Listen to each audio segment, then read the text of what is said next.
ನಮಸ್ತೆ ವೀಕ್ಷಕರೇ, ಸೋನಗೊಂಬೆ ಮನೆಗೆ ಸ್ವಾಗತ.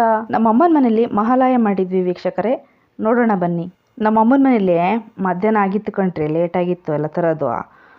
ಮೀನು ತಂದಿದ್ದ, ಮೀನೆಲ್ಲ ಕ್ಲೀನ್ ಮಾಡಿ ಮೀನು ಫ್ರೈ, ಮಟನ್ ಗಸಿ, ಚಿಕನ್ ಸಾರು, ಅನ್ನ, ಗೀ ರೈಸು, ಕಡುಬು ಇವೆಲ್ಲ ಮಾಡಿದ್ ಕಣ್ರಿ. ಕಡುಬು ನಮ್ಮ ಕಡೆ ಮಾಡಲೇಬೇಕು, ಕಡುಬಿಲ್ದ್ರೆ ಅವತ್ತಿಂದ ಇದೇ ಇಲ್ಲ ಅಂತ, ಕಡುಬೇ ಬೇಕು ಮೇಯ್ನು.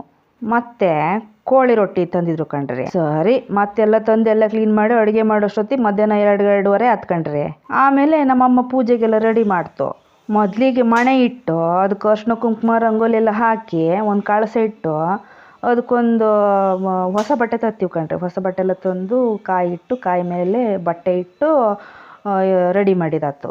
ಆಮೇಲೆ ಸ್ವೀಟು, ಖಾರ, ಹಣ್ಣು, ಎಲೆ, ಅಡಿಕೆ ಇವೆಲ್ಲ ತಂದು ಇಟ್ಟಿದ್ದು. ಆಮೇಲೆ ನಮ್ಮ ಅಮ್ಮನ ಮನೇಲಿ ಎಂತ ಮಾಡ್ತಾರೆ ಗೊತ್ತೇನ್ರಿ, 5 ಬಳಲೆ ಇಡ್ತಾರೆ. ಆ ಕಡೆ ಈ ಕಡೆ 2 ಸಣ್ಣ ಸಣ್ಣವು, ಮಧ್ಯದಲ್ಲೊಂದು ಕುಡಿ ಬಾಳೆಲೆ ಇಡ್ತಾರೆ ಕಣ್ರಿ. ಆಮೇಲೆ ಎಂತ ನಾವು ಮಾಡಿದ ಅಡುಗೆನೆಲ್ಲ ಅದಕ್ಕೆ ಬಡಿಸೋದು ಕಣ್ರಿ. ಅದ್ರಲ್ಲಿ ಲಾಸ್ಟಿಗೆ ಒಂದು ಸಣ್ಣ ಎಲೆ ಇರ್ತದಲ್ಲ, ಅದು ಜಾಸ್ತಿ ಬಡಿಸ್ಬೇಕು, ಅದನ್ನೇ ಹೊರಗಡೆ ಇಡೋದು ಕಾಯಿಗಂತ. ಇಲ್ಲಿ ನೋಡಿ, ಇಲ್ಲಿ ನನ್ನ ತಮ್ಮ ಎಲ್ಲ ಬಡಿಸ್ತದಾನೆ ಹಿಂಗಂತ. ಬಡ್ಸಾದ ಕೂಡಲೇ ನಮ್ಮ ಅಪ್ಪ ಪೂಜೆ ಮಾಡ್ತು. ಆಮೇಲೆ ನಾವೆಲ್ಲ ಧೂಪ ಹಾಕಿದ್ವಿ. ಎಲ್ಲ ಧೂಪ ಹಾಕಿ ಒಂದು 10 ನಿಮಿಷ ಹೊರಗಡೆ ಇದ್ವಿ. ಆಮೇಲೆ ಮತ್ತೆ ಆ ಲಾಸ್ಟ್ ಬಾಳೆ ಎಲೆ ಇತ್ತಲ್ಲ, ಅದನ್ನ ತಗೊಂಡೋಗಿ ಕಾಗಿಗಂತ ಇಟ್ಟರು. ಇಟ್ಟಾದ್ಮೇಲೆ ಮತ್ತೆ ನಾವೆಲ್ಲ ಕೂತ್ಕೊಂಡು ಊಟ ಮಾಡಿದ್ವಿ ಕಣ್ರಿ. ಅಡುಗೆ ಮಾತ್ರ ಭಾಳ ಚೆನ್ನಾಗಾಗಿತ್ತ. ನನ್ನ ತಮ್ಮಂಗೆ ಹುಷಾರಿರಲ್ಲ ಕಣ್ರಿ, ಅವ್ನಿಗೆ ಜಾಂಡೀಸ್ ಆಗಿತ್ತು.